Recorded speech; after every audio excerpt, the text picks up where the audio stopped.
ॐ हरिः ॐ श्री गुरुभ्यो नमः। हरिः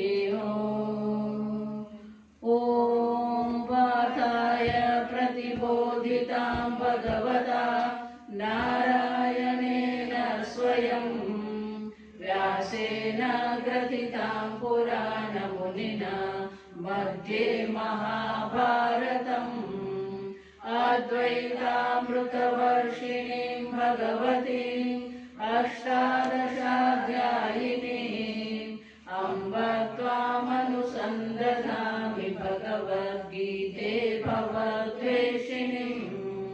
नमोऽस्तु ते व्यासविशालबुद्धे पुल्लारविन्दायतपात्रनेत्र येन त्वया भारततैलपूर्णः प्रज्वालितो ज्ञानमय प्रदीपः प्रपन्नपारिजाताय स्तोत्रवेत्रैकपाणये ज्ञानमुद्राय कृष्णाय गीतामृतदुहे नमः। सर्वोपनिषदो गावः दुग्धा गोपालनन्दनः पार्थो वत्ससुधीर्भोक्ता दुग्धं गीतामृतं महत्। वसुदेवसुतं देवं कंसचाणूरमर्दनं देवकी परमानन्दं कृष्णं वन्दे जगद्गुरुं। भीष्मद्रोणतटा जयद्रथजला गान्धारनीलोत्पला शल्यग्राहवती कृपेण वहनी कर्णेन वेलाकुला अश्वत्थामविकर्णघोरमकरा दुर्योधनावर्तिनी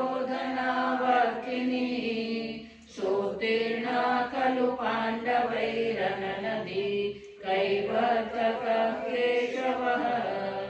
पाराशर्यवचः सरोजममलं गीतार्थगन्धोत्कटम् नानाख्यानककेसरं हरिकथा सम्बोधनाबोधितम्। लोके सज्जन षट्पदैरहरः पेपीयमानं मुदा भूयात् भारत पंकजं कलिमल प्रध्वंसिन श्रेयसे। मूकं करोति वाचालं पंगुं लङ्घयते गिरिं यत्कृपातमहं वन्दे परमानन्दमाधवम्। यं ब्रह्मा वरुणेन्द्ररुद्रमरुतः स्तुन्वन्ति दिव्यैस्तवैः वेदैः साङ्गपदक्रमोपनिषदैः गायन्ति यं सामगाः। ध्यानावस्थिततद्गतेन मनसा पश्यन्ति यं योगिनः यस्यान्तन्न विदुःसुरासुरगणाः देवाय तस्मै नमः। ॐ सहना भवतु सहनौ भुनक्तु सह वीर्यं करवावहै तेजस्विनावधीतमस्तु मा विद्विषावहै। ॐ शान्ति शान्ति शान्ति।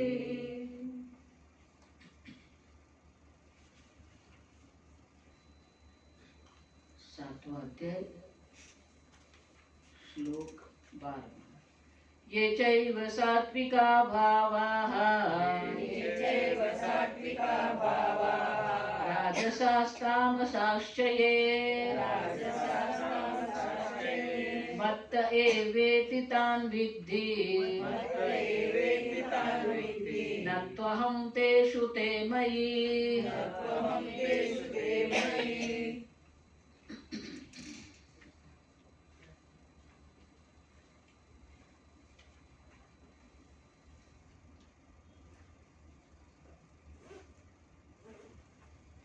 कल हमने देखा न त्वहम तेषु न ते मयि। अब देखिए यहाँ श्लोक में लिखा है न त्वहम तेषु ते मयि। कल हमने देखा न ते मयि, यहाँ लिखा है ते मयि। मैं उसमें नहीं हूँ, वो मुझ में है। कल देखा वो मुझ में नहीं है, मैं उसमें नहीं हूँ, ऐसा कल हमने देखा। लेकिन भगवान गीता में ये कहते हैं मैं उसमें नहीं हूँ, वो मुझ में है। आप समझ, दोनों और ना नहीं है यहाँ गीता में, वो मैंने कहा था। ते मयि शंकराचार्य जी भाष्य में कहते हैं, पढ़ते हैं। यद्यपि ते मत्तः जायन्ते तथापि न तु अहं तेषु तदधीनः तद्वशः यथा संसारिणः ते पुनः मयि मद्वशाः मदधीनाः न तु अहम तेषु। ये सात्विक आदि भावों में मैं नहीं हूँ। न तदधीनः न तद्वशः, मैं उनके अधीन नहीं हूँ, मैं उनके वश में नहीं हूँ, लेकिन वो मुझ में है। शंकराचार्य दृष्टांत देते हैं अथा संसारिणः, जिस प्रकार से ये संसारी जन जो है ये तीनों गुण में फंसे हुए हैं। आप देखिए सात्विक भाव, राजसिक भाव, तामसिक भाव। ये आजकल जो आयुर्वेद वाले हैं और योगा वाले हैं, आप समझो सात्विक आहार लेना है, ये सात्विक के चक्कर में पड़े हुए हैं। सात्विक बुद्धि बनानी है, सात्विक भोजन करना है, सात्विक मन बनाना है। कभी भी किसी का भी मन 24 घंटे सात्विक नहीं होता है। आप समझ रहे, ये सब गड़बड़ करते हैं।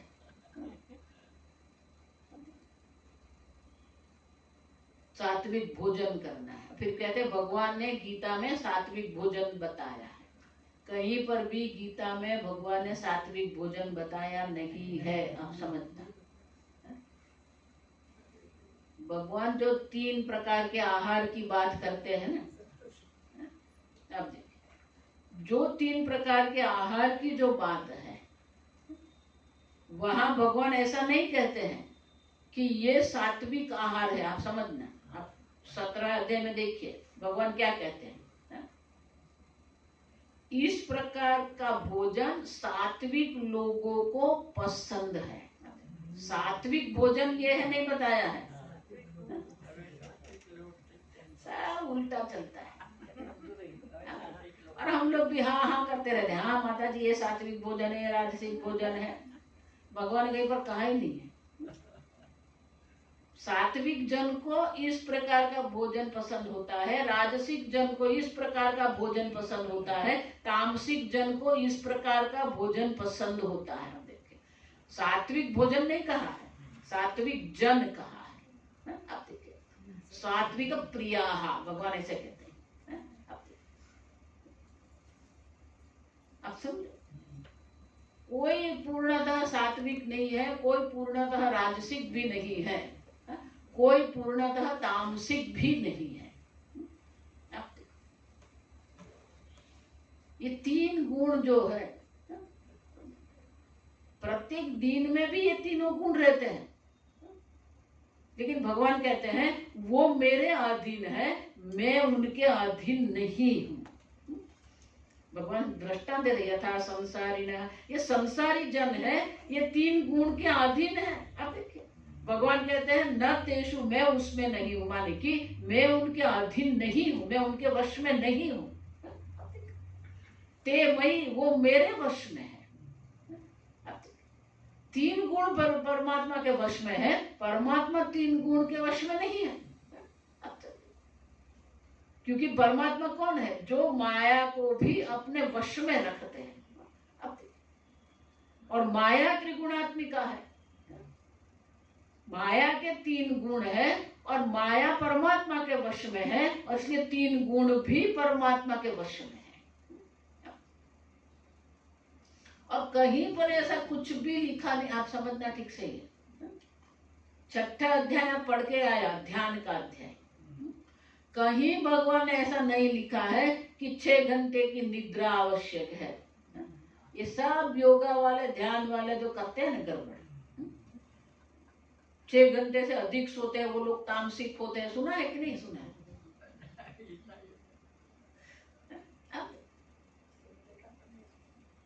कोई समय की मर्यादा निद्रा की कहीं पर कोई शास्त्र में नहीं लिखा है। गीता में भगवान ने ये भी नहीं लिखा कि ब्रह्म मुहूर्त में उठकर ध्यान करो, कहीं लिखा ही नहीं है। आप सब पहले क्या था, सूर्यास्त के पहले भोजन हो जाता था। 8, सवा 8 बजे, ये लाइट तो थी नहीं, विद्युत तो थी नहीं, 8:30, 9 बजे सब सो जाते थे। अब कोई भी आदमी 9 बजे सो गया है, 3 बजे उठने वाला ही है। अब वो 10 बजे भोजन करता है, 11 बजे वो सोता है। अब उसको बोलो 3 बजे उठकर ध्यान, वो ध्यान करेगा? निद्रा समाधि स्थिति ही। अब सब आजकल बहुत चल रहा है, गुजरात में तो बहुत चलता है ब्रह्म मुहूर्त।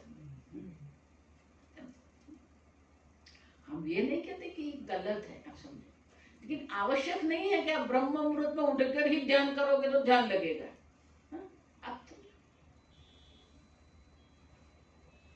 कोई काल कहीं पर भी, आप पूरा पातंजल योग सूत्र पढ़ के देखो, कहीं पर भी नहीं लिखा है। मेरी पुस्तक है पातंजल योग सूत्र पर। ये सब जो गड़बड़ चल रही है ना आजकल, पूरा योग शास्त्र को हमने स्वास्थ्य केंद्रित बना दिया।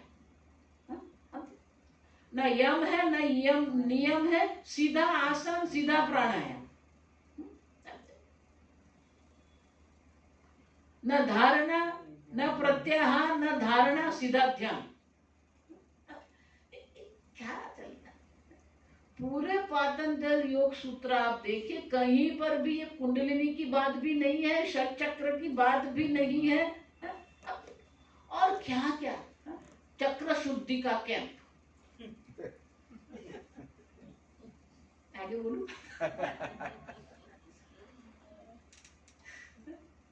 चक्र शुद्धि में वो चक्र हो जाता है।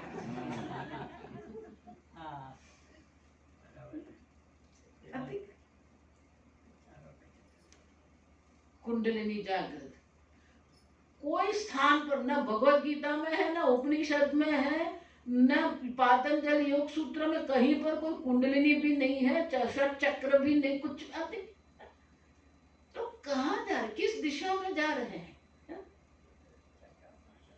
भगवान कहते हैं आत्म संस्थम मन कृत्वा न किंचित अपि चिंतयेत्।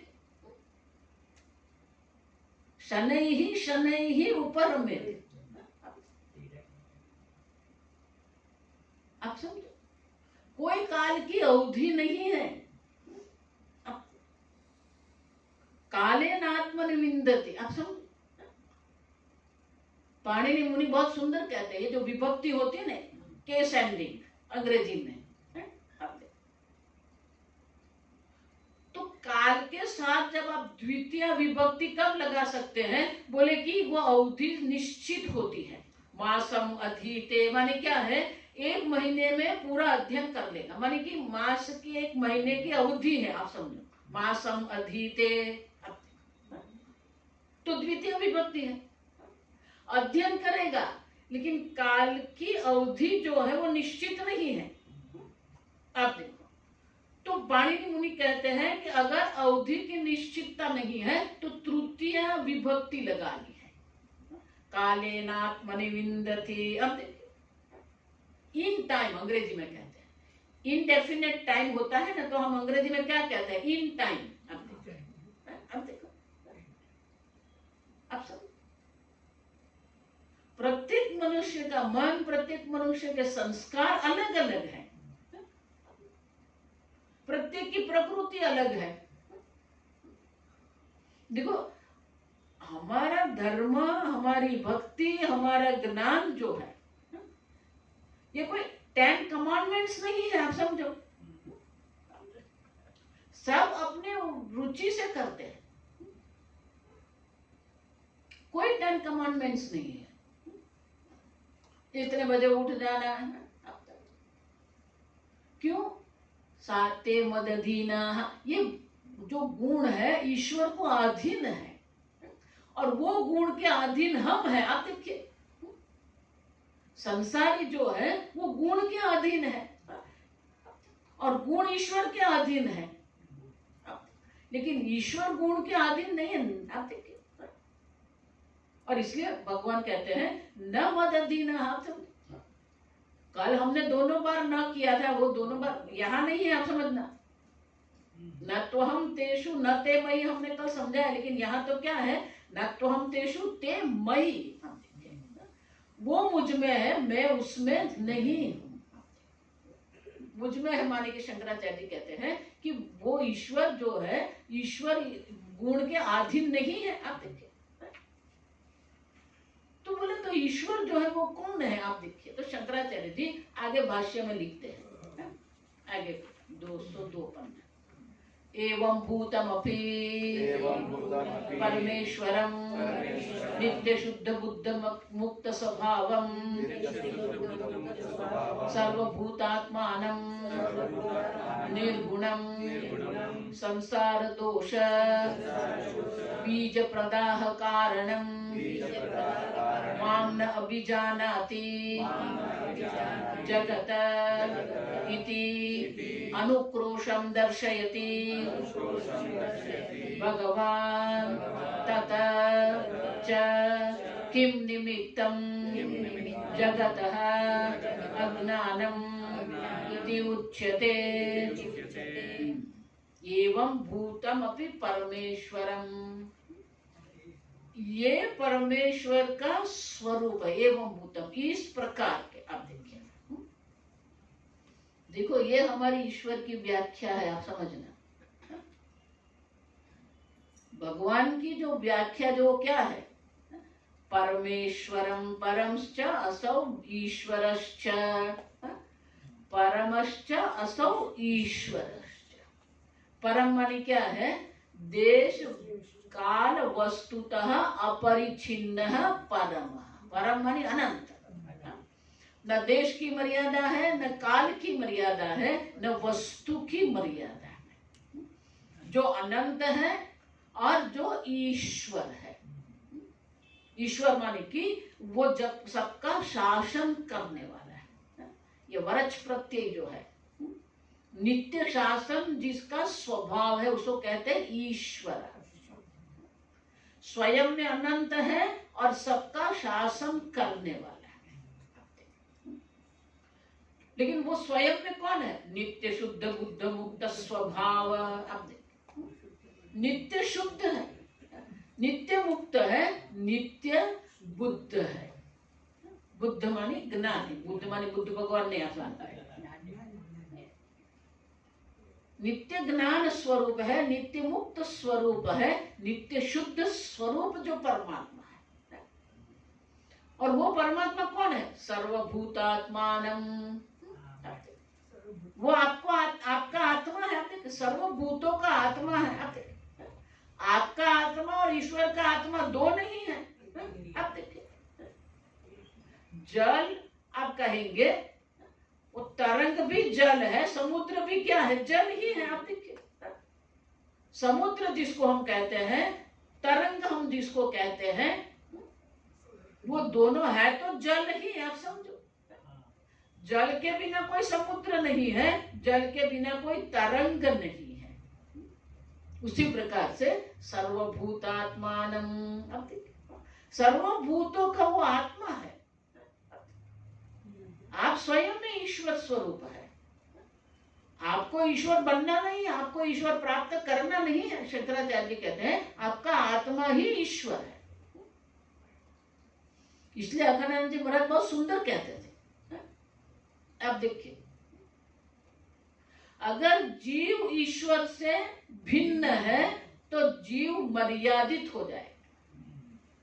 अब देखिए, आप ईश्वर से भिन्न है, ईश्वर तो अनंत है, आप ईश्वर से भिन्न है तो आप कैसे हो जाएंगे? अंतमान, मर्यादित हो जाएंगे। अब उतना ही नहीं, अगर ईश्वर आपसे भिन्न है तो आपसे अन्य तो कोई चैतन्य है ही नहीं। हम देख के गए आगे, चैतन्य जो है वो तो आप ही है, स्वतः सिद्ध स्वप्रकाश चैतन्य स्वरूप आप है। आपसे भिन्न जो भी कुछ है वो सब तो जड़ है। तो अगर ईश्वर आपसे भिन्न हो जाएंगे तो ईश्वर जड़ हो जाएगा। समझ में आ रहा है? जीव ईश्वर से भिन्न है तो मर्यादित हो जाएगा, ईश्वर जीव से भिन्न है तो जड़ हो जाएगा। क्योंकि आपसे भिन्न तो कोई चैतन्य है ही नहीं। और इसलिए भगवान शंकराचार्य जी कहते हैं कि ये परमात्मा जो है सबके आत्मा स्वरूप है। आप स्वयं में ईश्वर है। आप समझो, सर्वभूतात्मानम, लेकिन वो है पर निर्गुणम, कोई गुण नहीं है। ये गुण मेरे अधीन है, लेकिन मैं स्वयं में निर्गुण हूं। देखो, एक सीधा तर्क है, आप समझ लें। साकार का अधिष्ठान निराकार होता है,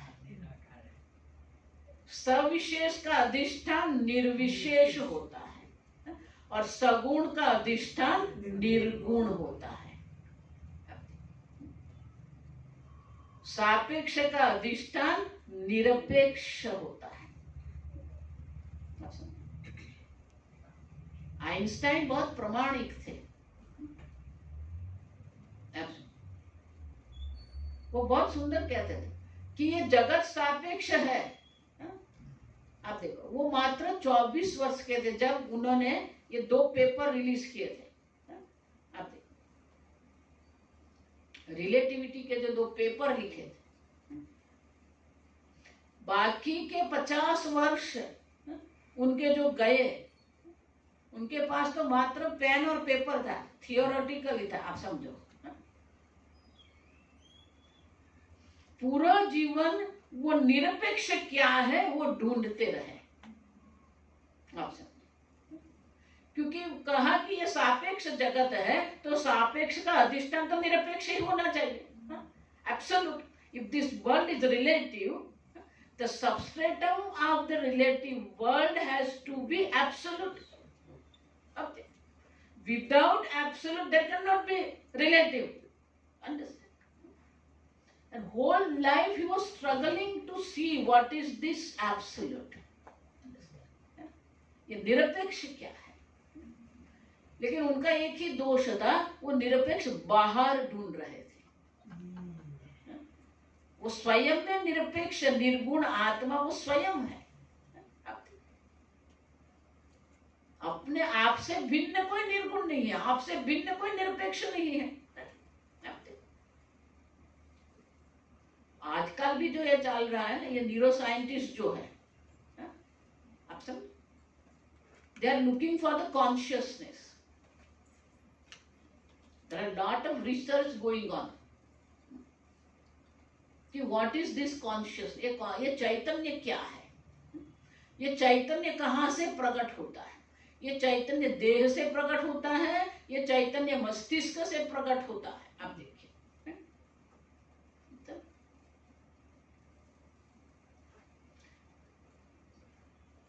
केनोपनिषद में कहा ना, नेदम यदिदम उपासते इदंतया उपासते, तदेव ब्रह्मत्वं विद्धि नेदम यदिदम उपासते। इदम तया, आप जिसकी उपासना करते हैं वो ब्रह्म नहीं है।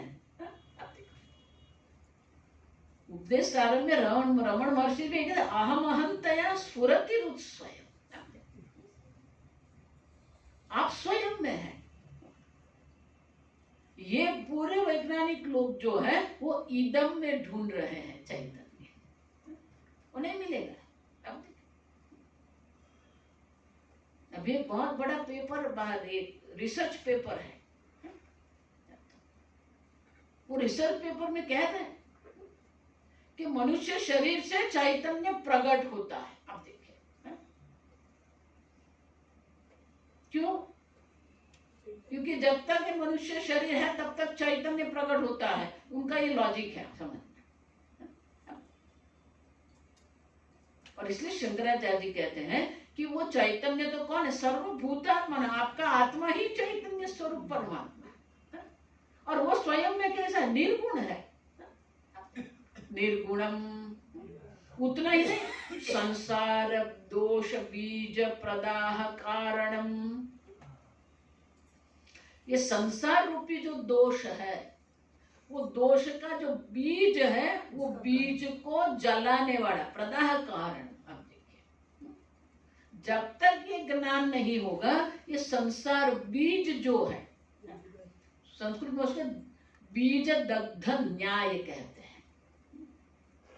अब देखिए, मूंग के दाने हैं, मूंग के दाने आप जल में रखेंगे तो क्या होगा? वो अंकुरित होते हैं। लेकिन वही मूंग के दाने तवा पर रख कर आप थोड़ा सिकाई कर देंगे, भूंज देंगे, फिर उसको पानी में रखो, नहीं होगा। अब उसी प्रकार से ये संसार बीज जो उसको क्या करते? प्रदाह कारणम। अब देखिए, उसको क्या करते? भूंज लेते हैं। हम देखिए, फिर वो जो है वो बीज पुनः अंकुरित होंगे ही नहीं, वो कभी अंकुरित नहीं होते, आप समझते हैं। और इसलिए शंकराचार्य जी कहते हैं कि ये परमात्मा जो है, संसार रूपी दोष जो है, वो संसार रूपी दोष का जो बीज जो है, वो बीज का प्रदाह करने का जो कारण है, वो ये निर्गुण ब्रह्म चैतन्य है। आप देखिए, और वो कौन है? माम, भगवान कहते हैं मैं हूं वो।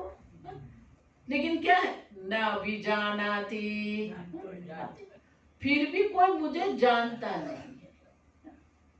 आपका आत्मा ही भगवान है, फिर भी कोई मुझे जानता न अभिजानाति। अब देखिए, सबसे बड़ी जो ये कठिनाई जो है ना, वही है। आप स्वयं में ईश्वर है, आप स्वयं में ब्रह्म है। जब आप सोचते हैं कि मैं ये हूं, मैं वो हूं, तब भी आप तो कौन है? ये निर्गुण ब्रह्म ही है आप। इसलिए मैं हमेशा कहती हूँ, बोलने वाला भी ब्रह्म है, सुनने वाला भी कौन है? ब्रह्म ही है। अब देखिए, बोलने वाला मात्र ब्रह्म नहीं है, सुनने वाला भी ब्रह्म ही है। आप स्वयं में ब्रह्म स्वरूप है, आप स्वयं में निर्गुण निराकार है, आप स्वयं में नित्य शुद्ध बुद्ध मुक्त स्वभाव है।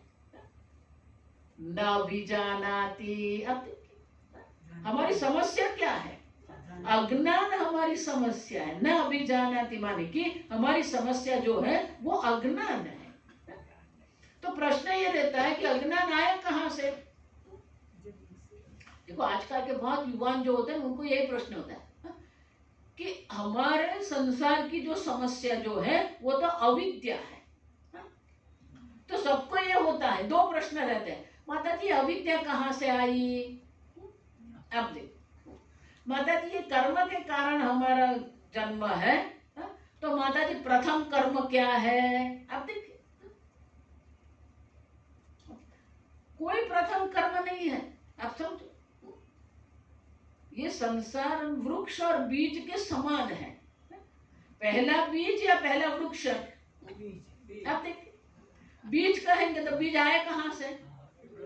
वृक्ष के बिना बीज होगा और बीज के बिना वृक्ष होगा? अच्छा, उसको कहते हैं अनादि। शास्त्र में उसको कहते हैं अनादि। अब ठीक से, शास्त्र में 5 प्रकार के अनादि है, 5 अनादि है। अब देखिए, पहला अविद्या अनादि है, माया अनादि है, जगत अनादि है, ईश्वर अनादि है, ब्रह्म अनादि है। 5 अनादि है।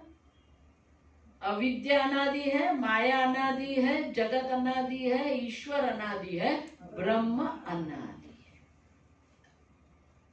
लेकिन ये सबके मूल में जो है वो कौन है? अविद्या है। लेकिन अविद्या का आरंभ कब हुआ?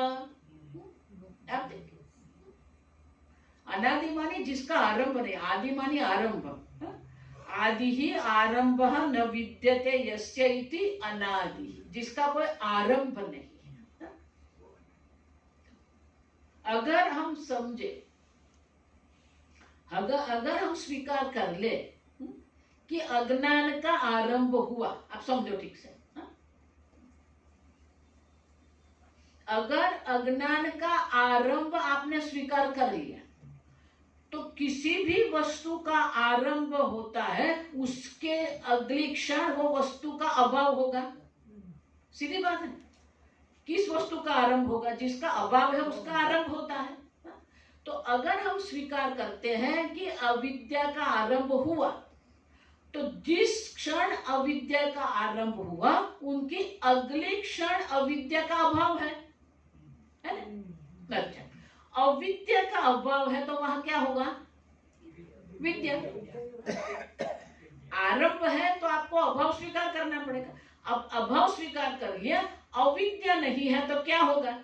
विद्या। अब जब विद्या है तो अविद्या का आरंभ होगा? समझ रहे? विद्या है तो अविद्या का आरंभ नहीं हो सकता। और इसीलिए हम कहते हैं अविद्या का आरंभ संभव ही नहीं है। अब समझो, है वे है। एक बार क्या हुआ, ये जो हमारे द्वारिका शंकराचार्य थे, स्वरूपानंद जी महाराज, और ये अखंडानंद जी महाराज, वो सहअध्यायी थे। आप समझो, वो दोनों एक साथ गंगा किनारे सत्संग के लिए जाते थे, सहअध्यायी थे। इसलिए जब अखंडानंद जी महाराज की समाधि हुई ना, तो स्वरूपानंद जी वहां उनकी जल समाधि के लिए गए थे। स्वरूपानंद जी ने अपने हाथों से अखंडानंद जी महाराज की जल समाधि की थी। तो वो दोनों सहजे, दोनों बहुत घूमते थे गंगा किनारे, काशी मथुरा बहुत घूमते थे। तो एक दोनों पंडित थे, महाराज श्री भी बहुत सारा अध्ययन किया था, वो शास्त्र चिंतन दोनों करते थे। तो एक बार दोनों बैठ के ये अविद्या पर विचार कर रहे थे, अविद्या का अधिष्ठान क्या है। फिर कोई निर्णय नहीं हुआ। आप समझो, ये 13वें अध्याय में आएगा ये सब। 13वें अध्याय में दूसरे श्लोक पर बहुत विस्तृत शंकराचार्य जी का भाष्य है। वो भाष्य में यह अविद्या की चर्चा आती। फिर दोनों को निश्चय नहीं कर सके। आप समझे क्यों?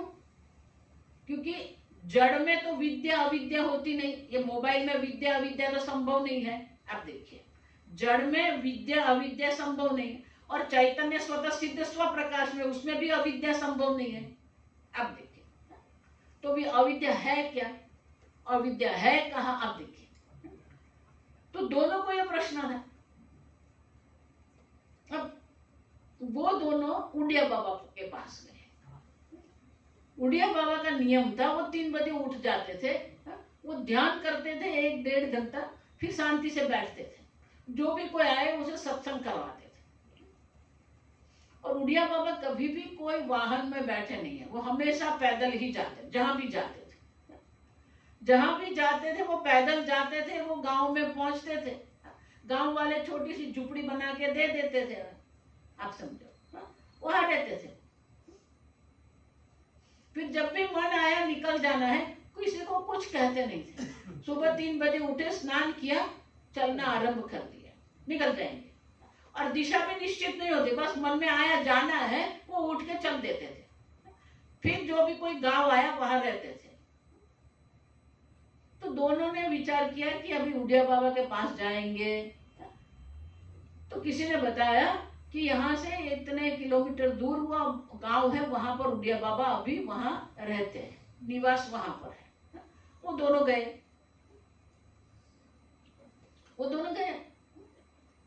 फिर वहां रात रह गए। वो जानते थे कि 5 बजे वो मिलते हैं। अब सुबह सुबह 5 बजे वो दोनों पहुंच गए। दोनों ने विचार किया कि हमने तो इतना सारा विचार किया, हमें उत्तर नहीं मिल रहा है। उड़िया बाबा के पास जाएंगे, उत्तर मिल जाएगा, अविद्या क्या है, कैसी है, कहाँ है। अब देखिए वो गए, गुरुजी थे उड़िया बाबा, प्रणाम किया। फिर कहा गुरुजी एक प्रश्न है, तो पूछो। तो बोलो कि हम ये 2-3 दिन से हम ये विचार कर रहे हैं, हम शास्त्र चिंतन करते हैं कि हमारे मन में ये प्रश्न है, अविद्या है क्या, अविद्या कहाँ है। तो उड़िया बाबा बोलने में बहुत कड़क थे।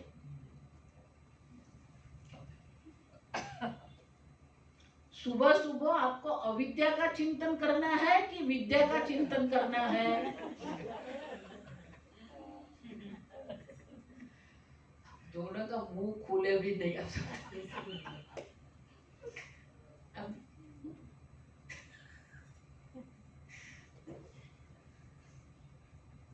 अविद्या है, चिंतन भी ये करना है उसकी निवृत्ति कैसे। आदि है, अनादि है, जड़ में है, चेतन में है, चैतन्य में, कोई चिंतन करने की आवश्यकता नहीं है। जो आवश्यक है वो उनकी निवृत्ति करनी है। और इसीलिए यहाँ शंकराचार्य कि ये न अभिजानाति, अनुक्रोशम दर्शयति भगवान। अनुक्रोशम, अनुक्रोश माने कि भगवान ये खेद प्रकट कर रहे हैं। आप देखिए कि मैं ये नित्य शुद्ध बुद्ध स्वरूप हूँ, सर्व के आत्मा के रूप में हूँ, फिर भी कोई मुझे जानता ही नहीं है। आप देखिए ये तो कैसा है। अब देखिए मुकेश अंबानी को कौन नहीं जानता है। आप देखिए, आप सब एक बार ऐसा हुआ था, ये रतन टाटा कहीं जा रहे थे, वो प्लेन में बैठे, अब उनकी बगल में ये कोई एक्टर बैठा, मुझे याद नहीं सुनील दत्त है या दिलीप कुमार, जो भी कोई है, दिलीप कुमार।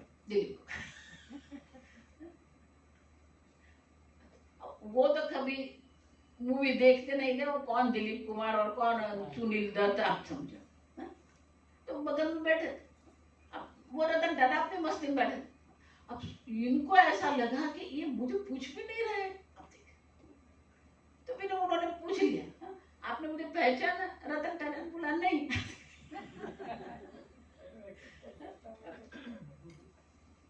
उसी प्रकार से भगवान भी अनुक्रोश कर रहे हैं, न विजानाति।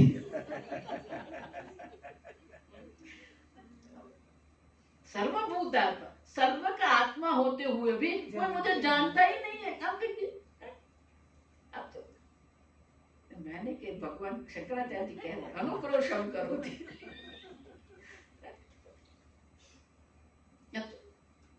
प्रश्न क्या रहता है, किम निमित्तमिति, किस निमित्त से जगतः अज्ञानमिति उच्यते। ये अज्ञान किस निमित्त, अब देखिए, अब तो हम अज्ञान में बैठे ही क्यों है।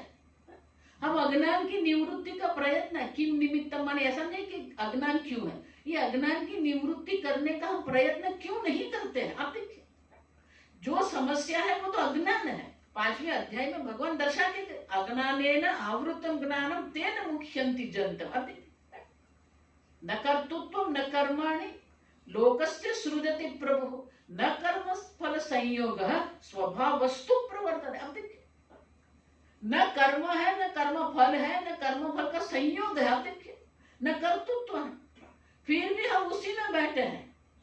मैं करता हूं, मैं कर्म करता हूं, ये मेरा कर्म फल है। अब देखिए, भगवान कहते है ही नहीं, न कर्तृत्व न कर्माणि। अब देखिए, न कर्म फल संयोग, फिर भी उसी में ही हम बैठे हैं। आप समझ, ये कर्म का चक्कर ऐसा चलता है ना। देखो भागवत में भी वही है, किम अर्थ कर्म भी है। अब देखिए, कर्म का प्रयोजन ही क्या है। अब समझो,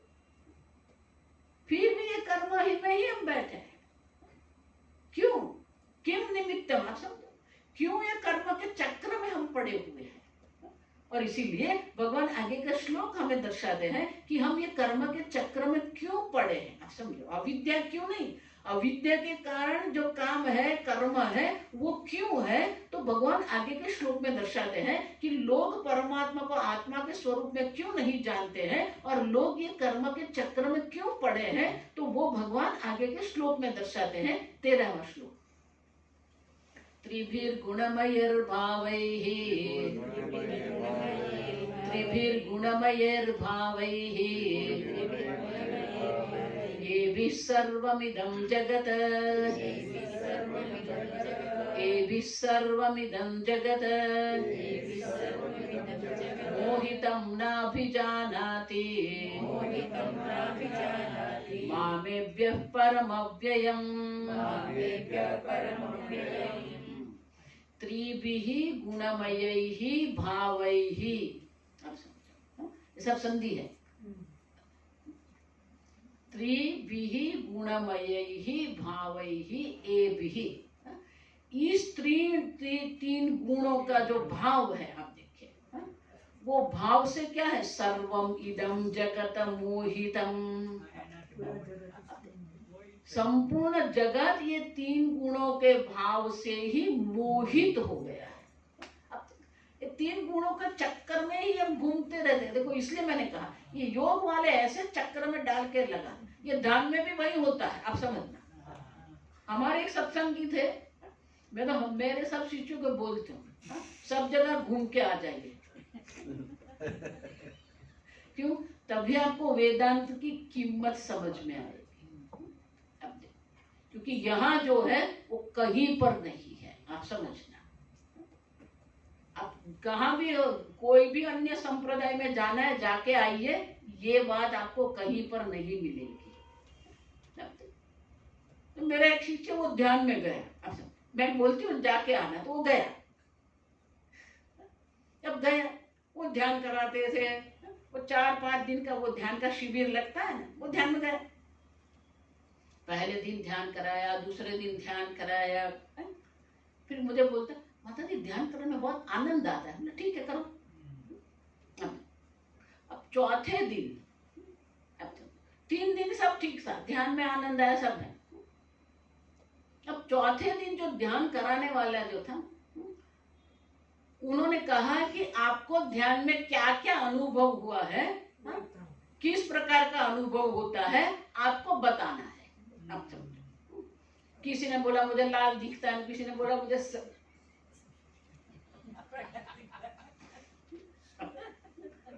किसी को रोना आ गया,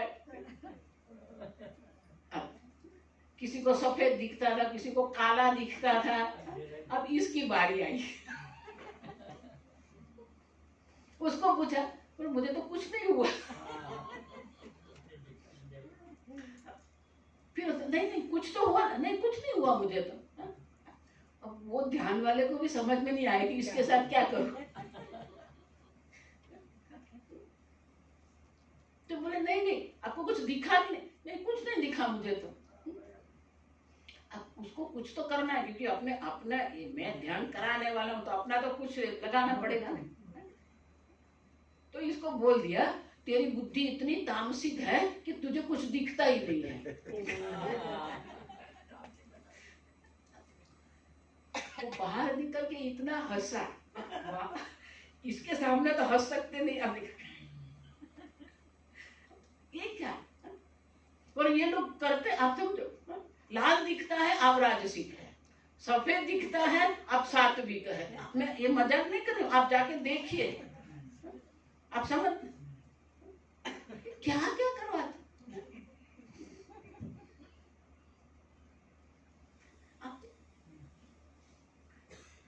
3 गुण से हमें छूटना है, निर्गुणम है। ये सब गुण के चक्कर में ही लगा देते हैं। आजकल तो पुस्तक निकलती है, सात्विक भोजन की पुस्तक, देखिए कि नहीं देखिए, ऑनलाइन देख लेना, सात्विक भोजन इतना ही लिखना, पूरा लिस्ट आ जाएगा।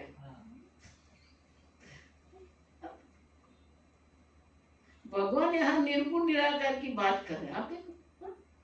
और भगवान कहते हैं ये 3 गुण में ये लोग मोहित होकर बैठे हैं। आप समझ, मोहितम ना भी जानत, ये 3 गुणों के भाव में उनकी बुद्धि ऐसे मोहित होकर बैठ गई है कि वो परमात्मा को, जो आत्मा स्वरूप परमात्मा है, उनके दर्शन करते ही नहीं है। अब समझो, अब मोहित का अर्थ क्या है? आप देखो, शंकराचार्य जी यहाँ कहते हैं भाष्य, त्रिभिः गुणमयैः गुणविकारैः रागद्वेष मोहादि प्रकारैः भावैः पदार्थैः येभिः यथोक्तैः सर्वम् इदं प्राणिजातं जगत् मोहितम् अविवेकताम् आपादितं सत न अभिजानाति। शंकराचार्य जी पूरा एक वाक्य लिखते हैं, हम यहाँ रुक जाएंगे। न अभिजानाति गुण विकारैः, ये गुण के गुणमय, ये मयट प्रत्यय जो है ना गुणमय लिखा ना, मयट प्रत्यय जो है उनके 2 अर्थ होते हैं, मयट विकारे प्राचुर्य। आप देखो, एक अर्थ होता है विकार, परिवर्तन, मॉडिफिकेशन, प्राचुर्य सेचुरेशन। आप देखिए, लेकिन यहाँ गुण का प्राचुर्य नहीं है, इसलिए शंकराचार्य गुण विकार ही, ये गुण के विकार है, मॉडिफिकेशन है। तो ये गुणमयी माने कि ये 3 गुण वाली जो भगवान की माया है, गुण के जो विकार है, ये विकार के कारण ही क्या होता है? राग द्वेष मोहादि प्रकारैहि विकारैहि। किस प्रकार के विकार है? राग है, द्वेष है, मोह आदि। आदि माने क्या है? फिर उसी से चलता है काम, क्रोध, लोभ, मोह, मद, मात्सर्य।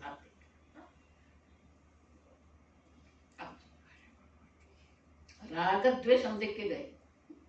मोह, मोह माने क्या है? अब देखो, मोह धातु जो है, मोह वैचित्य, मोह धातु का अर्थ होता है उससे विपरीत, वैचित्य माने विपरीत।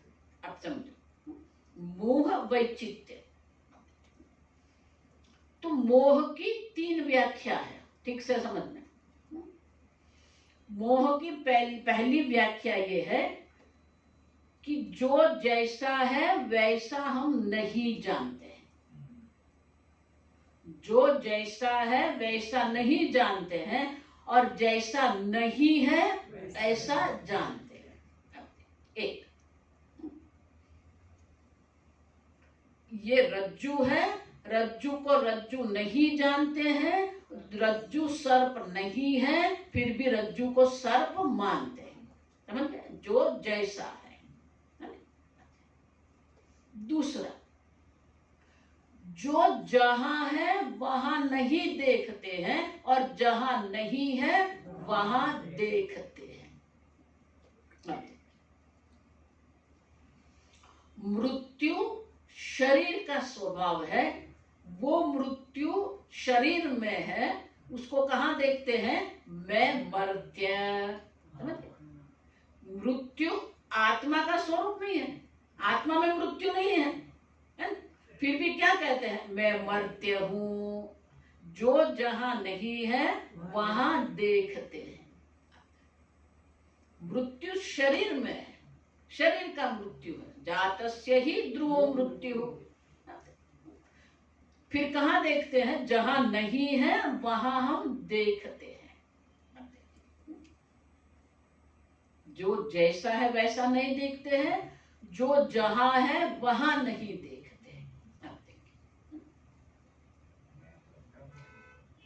तो जहां नहीं है, आप समझो,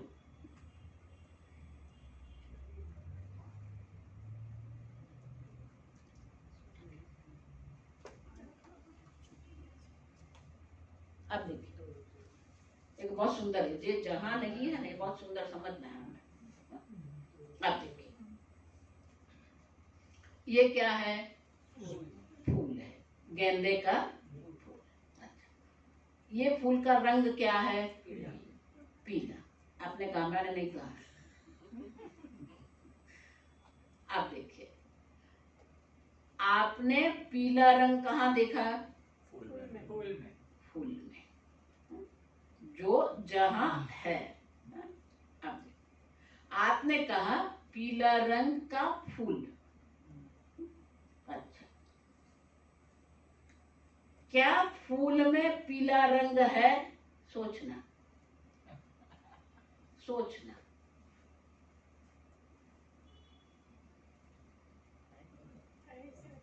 अच्छा,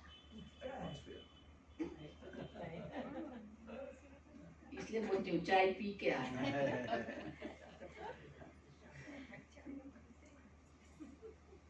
पीला रंग फूल में है या नहीं है? पीला रंग कहाँ है? जो जहां नहीं है। आप समझना ठीक से। है? अब देखिए, हम सब ये स्कूल में, विद्यालय में सब अभ्यास करते आए हैं, फिर भी ये गलत करते हैं। अब देखिए, हम स्कूल में क्या सीख के आए? सूर्य के किरण में 7 कलर रंग सूर्य के किरण में है या फूल में या पुष्प में है? सूर्य के किरण। समझ रहे हैं कुछ? There is no yellow flower, understand?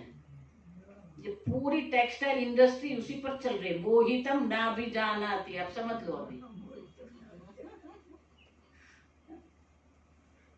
ये पूरी ये फैशन इंडस्ट्री उसी पर चल रही है।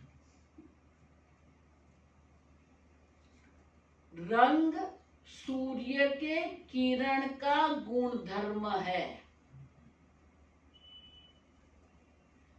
तो माता जी, ये पीला क्यों दिखता है? प्रश्न होगा ना?